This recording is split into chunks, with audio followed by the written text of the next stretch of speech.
ఒక లావుగా ఉన్న భార్య, భర్తనేమో స్టైలిష్‌గా ఉంటాడు. ఎప్పుడూ తన భార్యని చూసి, ఎప్పుడు వదించుకుందామా అని చూస్తాడు. ఒకరోజు భర్త భార్య దగ్గరికి వచ్చి, "మనం ట్రిప్‌కి వెళ్దాం రెడీ అవ్వు" అంటాడు.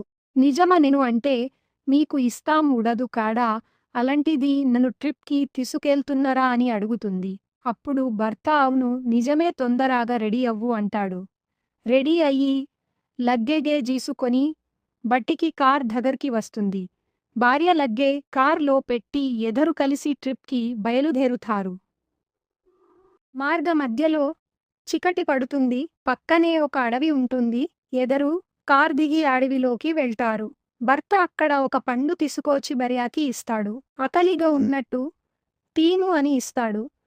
భర్త ఇయ్యగానే భార్య ఏమీ ఆలోచించకుండా పండు తింటుంది. తినగానే స్పృహ కోల్పోతుంది.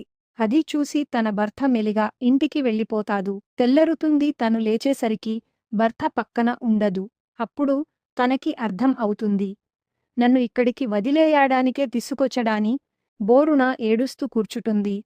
ఇంతలో దేవుడు ప్రత్యక్షమై ఏమైందమ్మా అని అడుగుతాడు.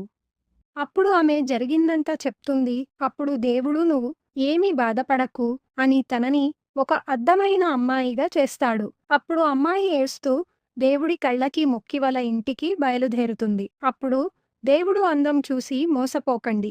మీ భార్యలని మీరే ప్రేమించండి. మీ భర్తలని మీరే ప్రేమించండి. వేరే వాళ్ళు ప్రేమించేలా చేయకండి అని చెప్తాడు.